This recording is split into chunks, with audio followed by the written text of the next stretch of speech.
رحمتیں ہوتی ہیں۔ حضور کیا فرماتے ہیں کہ وضو کرنے کے تمہارے گناہ جھڑ جاتے ہیں۔ آئیں تحیۃ الوضو، میرے نبی کریم کیا فرماتے ہیں؟ حضور نے فرمایا جو شخص وضو کرے اور اچھا سنوار کر وضو کرے، پھر کھڑا ہو کر اپنے دل اور منہ سے ظاہری باطنی متوجہ ہو کر 2 نفل ادا کرے تو اللہ تبارک و تعالیٰ اس کے لیے جنت کو واجب کر دیتا ہے۔ اب حضرات محترم غور کریں کتنا اجر و ثواب۔ حضور فرماتے ہیں وضو کرو اور وضو کر کے تم 2 رکعت نفل ادا کرو۔ جب 2 رکعت نفل ادا کرتے ہو تو اللہ تبارک و تعالیٰ جنت اس بندے پر واجب کر دیتا ہے۔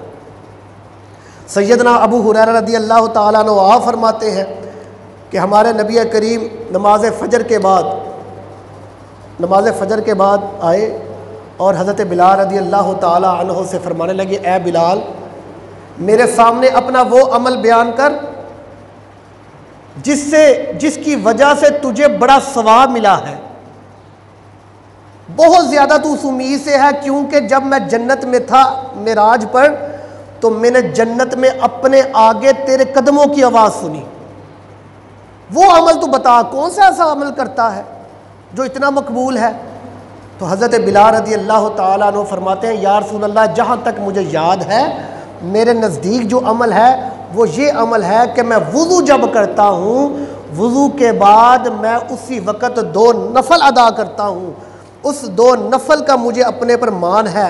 تو حضور فرماتے ہیں اسی عبادت کے، اسی نیکی کے وسیلے سے اللہ نے تیرا مقام یہ کر دیا کہ جنت میں تیرے قدموں کی آواز میں نے سنی تھی۔ اس عمل کو تحیۃ الوضو کہتے ہیں کہ وضو کرو، وضو کرتے ساتھ تم آؤ اور سب سے پہلے 2 نفل ادا کرو، اسے تحیۃ الوضو کہتے ہیں۔ اور جب تم یہ عمل کرو گے تو حضور فرماتے ہیں اس بندے پر جو جنت ہے اللہ کی طرف سے واجب ہو جاتی ہے۔ حضرات محترم یہ عمل کریں، نیکی کمائیں۔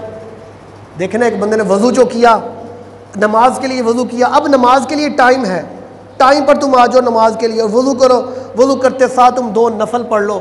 2 نفل پڑھنے میں کتنا ٹائم لگے گا؟ 2 یا 3 منٹ لگ جائیں گے۔ اگر وہ 2-3 منٹ تم یہ عمل کرو گے تو اللہ تبارک و تعالیٰ کا یہ فضل ہوگا کہ تم پر جو جنت ہے وہ واجب ہو جائے گی۔